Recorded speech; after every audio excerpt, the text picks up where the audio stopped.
uma questão que a gente chama de ambiguidade estratégica. Em que sentido? Israel não afirma que tem armas nucleares. Então, quando você pergunta para Israel, eles não confirmam, mas também não falam que não. Se ele não faz parte do TNP, ele pode fazer o programa de enriquecimento com os armamentos que eles consideram mais convenientes. Então, não tem nenhum tipo de fiscalização internacional. Qual que é a parte positiva de fazer parte do TNP? Você faz parte de um acordo internacional, o que é ótimo, porque os países vão ter mais credibilidade, não vão praticar sanções, e você recebe tecnologias nucleares para fins pacíficos. Por exemplo, o Brasil faz parte do TNP, e por conta disso a Alemanha repassou tecnologia, os Estados Unidos repassaram tecnologia para fins pacíficos. Israel não precisa dessa tecnologia para fins pacíficos, porque eles já conseguem desenvolver sua própria tecnologia. Então, para eles que se sentem ameaçados pelos países vizinhos, faz muito sentido não fazer parte do TNP, porque eles podem desenvolver as armas nucleares sem fiscalização, e a parte positiva, que seria ter reconhecimento da comunidade internacional, ele já tem, e receber tecnologia, ele já tem também o seu próprio enriquecimento de urânio. Então não faria muito sentido para eles fazer parte do TNP. Entendi. TNP, então, não é imposto a você. Deveria ser, né? A ideia é que todos os países assinassem o TNP. Mas vários países, até o Brasil mesmo. O Brasil, ele demorou bastante. O TNP, ele vem durante a Guerra Fria. O Brasil só vai assinar no governo Fernando Henrique Cardoso, que a gente se compromete a não desenvolver as armas nucleares.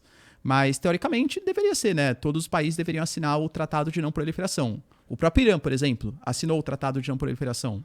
A Coreia do Norte assinou o Tratado de Não Proliferação, saiu em 2003, quando eles se sentiram ameaçados, e desenvolveram o seu...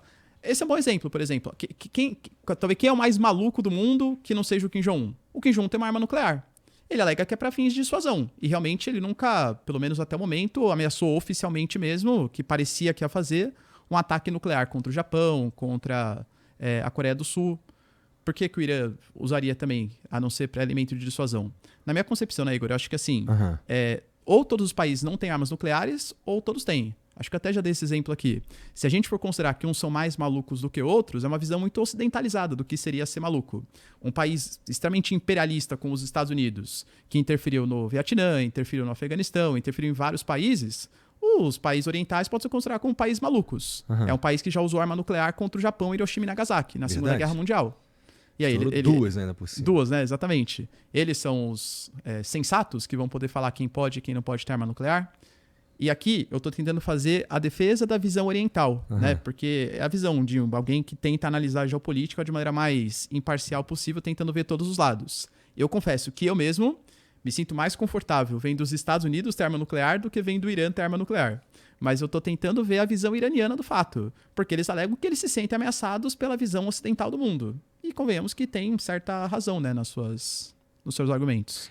Isso que está acontecendo lá em Israel, pelo menos nos noticiários, ofusca um pouco do que está acontecendo na Ucrânia. Isso é porque parou de acontecer coisas na Ucrânia? Não, continua acontecendo coisas muito fortes na Ucrânia, inclusive. O Putin está mobilizando tropas agora, tanto na região de Sumy, que é uma cidade do nordeste da Ucrânia, como em Pokrovsk. Pokrovsk é uma cidade super estratégica. Segundo o Alexander Sirski, que é o chefe ali militar da Ucrânia, os russos já estão com 110 mil militares posicionados para fazer uma nova incursão territorial em Pokrovsk. Tem 3 cidades que são estratégicas para domínio ali de Donbass, que é Lugansk e Donetsk, que é Pokrovsk, Kramatorsk e Sloviansk.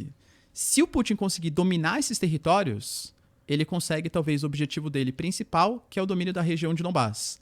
Aí eu considero que para ele tá ótimo, entendeu? Talvez assim, a cerejinha do bolo que falta é o domínio dessas 3 cidades, para a consolidação de Donetsk e Lugansk. Se ele dominar, os objetivos foram atingidos. Elas são estratégicas por causa das posições? Por exemplo, Pokrovsk é uma cidade que tem muitas minas de carvão, então recurso natural sempre é bom, claro, e é uma cidade que ela é utilizada como via estratégica de rodovias, ferrovias, é um ponto utilizado também como base militar, então dominar essas cidades meio que facilita o domínio para as outras que são estratégicas para o Putin. Só que o Putin, hoje mesmo ele se envolveu na verdade é semana passada, né? Ele se envolveu numa complicação que talvez ele não quisesse muito, que é uma briga com o Azerbaijão. Por quê? No comecinho do ano, não sei se você lembra, Igor, teve um avião comercial do Azerbaijão que ele caiu.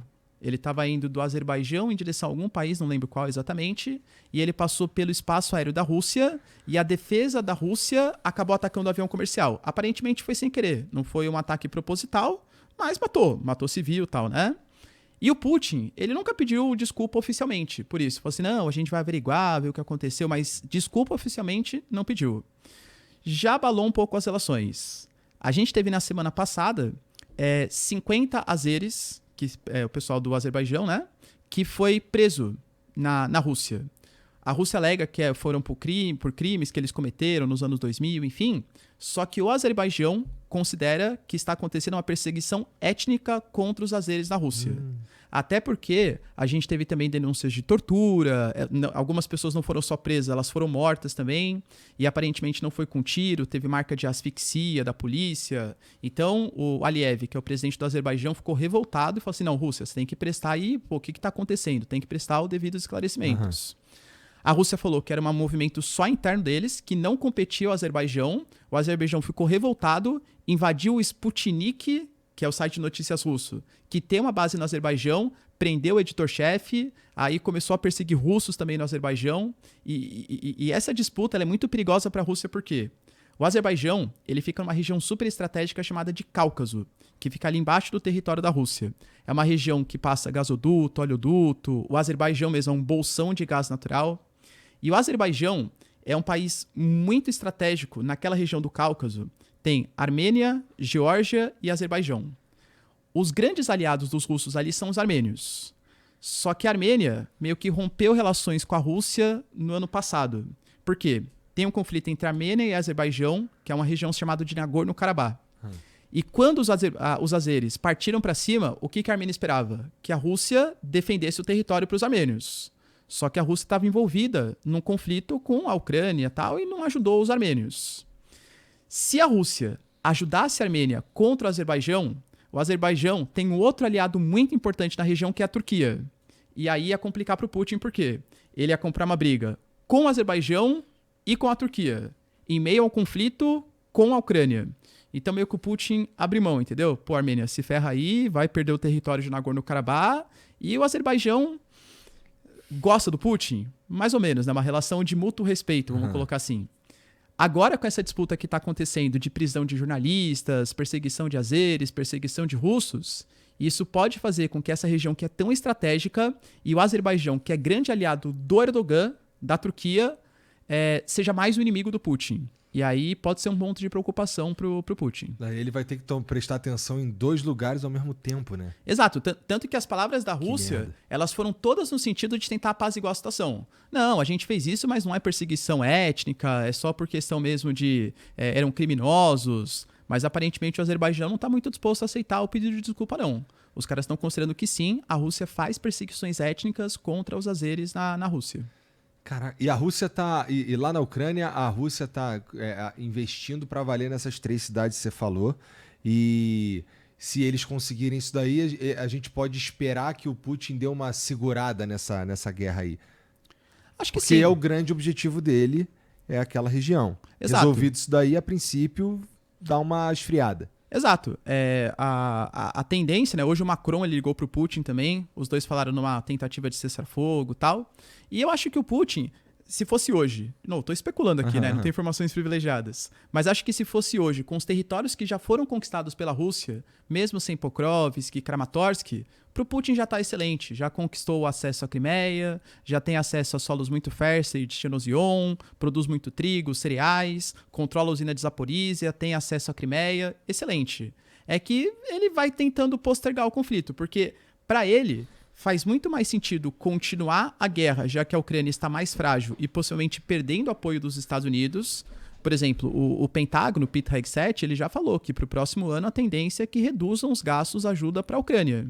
E por mais, mas a União Europeia vai ajudar mais. Vai mesmo. Mas não vai dar conta de suprir a demanda de uma falta de financiamento dos Estados Unidos. Entende? A Europa está muito mais preocupada agora em se rearmar propriamente, colocar ali minas terrestres. A gente falou, por exemplo, né, que a OTAN anunciou aumento para 5% do PIB dos gastos em defesa. Então, muito mais no sentido de própria defesa, não exatamente defesa da Ucrânia.